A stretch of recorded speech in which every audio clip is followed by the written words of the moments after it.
In March 2000, the capital of Siberia, Novosibirsk, was shocked by the terrible discovery of one of the local residents. A man contacted the Zaltsovsky District Department of Internal Affairs and told the police that he had found a strange bag near the trash cans. A police patrol went to the indicated place and found human remains in that same bag. Rumors about the terrible discovery quickly spread throughout the city, and the police began searching for the monster who committed the crime. That day, literally all the police stations of Novosibirsk and the region were on alert. It seemed that the gangster 90s had sunk into oblivion and life was gradually starting to get better, but this is far from the case. It later turned out that this was not the only discovery by law enforcement officers. Over the course of several years, at least 9 similar finds were discovered in the city, and in all cases these were the remains of women. The police combed the city around the clock in search of the cruel murderer.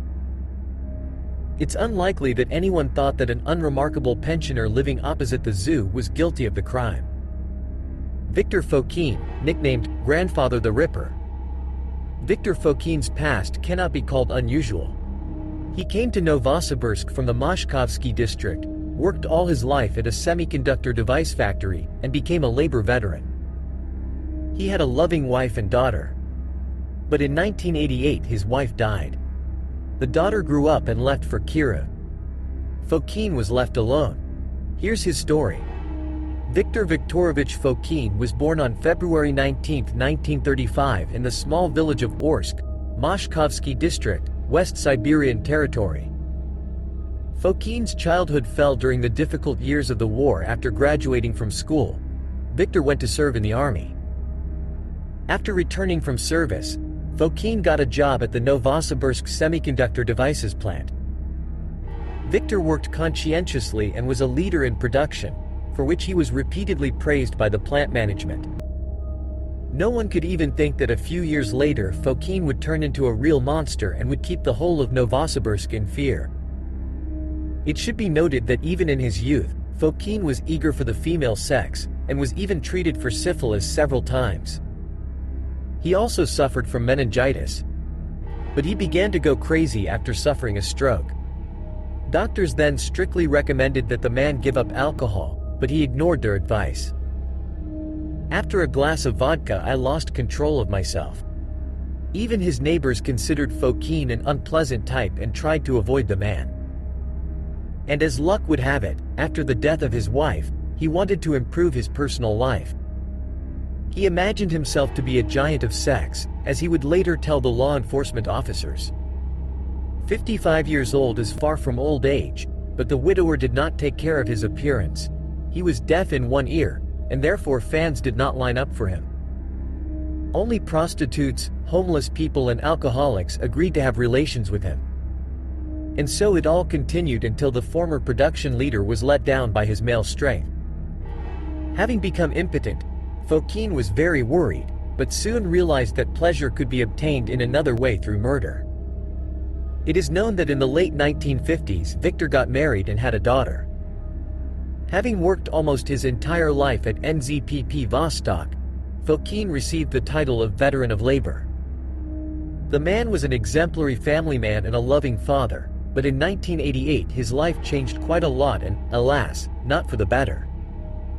1988 became a fatal year for Viktor. His beloved wife died. Since then, the man began to regularly abuse alcohol. Fokin's daughter had already grown up at that time and moved to Kyiv, and Viktor was left completely alone.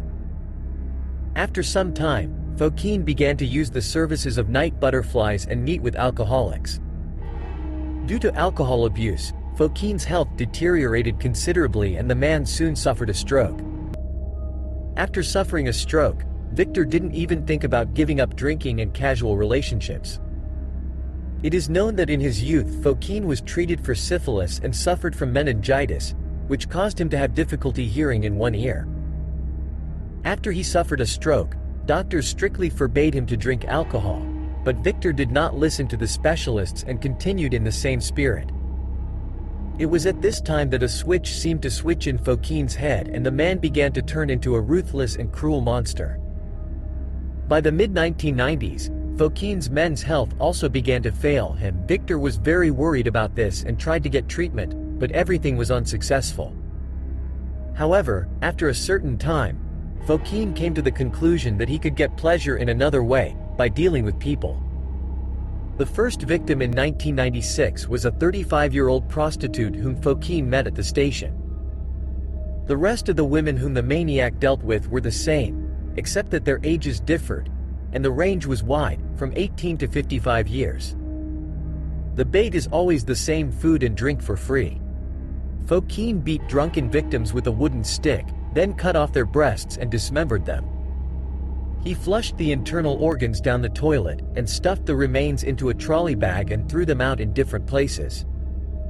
There was only one bait for each of the monster's victims: a snack and a drink. Fokin knew that no one would particularly look for his victims, and they were not expected at home. The identities of all the victims of the mad monster have not yet been established. The criminal did not even try to hide from the police, and sometimes showed up too much.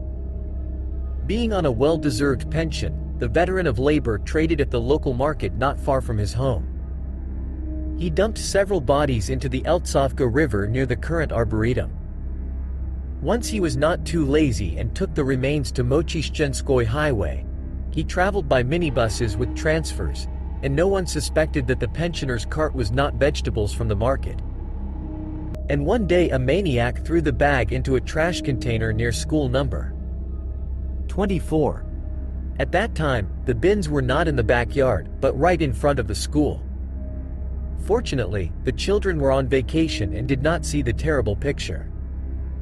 The sadist knew who to meet. The identities of his victims were never established. No one was waiting for any of the ladies at home. No one reported their disappearance. And it was impossible to identify the bodies cut into pieces. To investigate, the head of the regional police department created a special operational investigation group, but for a long time they could not understand the logic of the killer and get on his trail. However, the maniac was not hiding from anyone. On the contrary, he even glowed excessively. I traded at the nearest food market. This is how one of the neighbors recognized him. She told the police how early in the morning of March 5th, an elderly man was dragging a large bag to the tanks. She had already seen his face and knew that he lived in the two-room apartment next door. The killer was soon found in the same house. Bloody things were lying all over his apartment, and he himself came out to the police in women's underwear. He willingly made contact and did not hide anything about his adventures. He called himself a community orderly who saves the world from homeless people, prostitutes, and various diseases. By the way, law enforcement officers did not know for a long time whether the common expression sexual maniac could be applied to Fokin. Fokin gives the impression of a man with a clearly defective psyche. Outwardly, a change in personality is noticeable. But it is impossible to compare him with the convicted Glebev, a pedophile who operated in the Leninsky district at the same time. Ed. A beast with base instincts, criminologist of the regional prosecutor's office Maxim Leontiev told Vecherka journalists about Fokina. A woman saw an older man dragging a large bag to trash cans early in the morning of March 5, 2000 and reported it to the police. The woman knew exactly where Fokin lived and gave the maniac's address to the police. A few hours later, the police raided the monster's apartment. The victim's clothing and traces of blood were found in his home. Victor did not deny his involvement in the massacres and made contact with law enforcement agencies. Fokin said that in this way he cleansed the world of fallen people and considered himself a fighter for morality. The maniac pensioner was detained right in his apartment and taken to a pre-trial detention center. The investigation into Fokin's case lasted more than a year. Doctors discovered a disorder in the pensioner, necrosadism, although in general a forensic psychiatric examination twice found the man sane. In the pre-trial detention center they clearly did not like him. A year later the pensioner appeared in the regional court with a black eye. The daughter did not stand up for her father. She came to Novosibirsk once to give evidence, but broke off all relations with her parent. Only Fokina's sister was present at the trial. Before the verdict on May 24, 2001, Fokine himself did not know how to defend himself. He only shouted, "Citizens, judges, let me go. I won't do this again." The court didn't let me go. He was sent to prison for 19 years instead of 20, as the prosecutor requested. But it so happened that the sentence became lifelong. Victor Fokine died in prison in 2003. He sincerely believed that he was honestly ridding society of an unnecessary element, because unlike other maniacs, he did not rape or rob anyone. Although his entire apartment was littered with women's things, as he said, they left, but left their junk.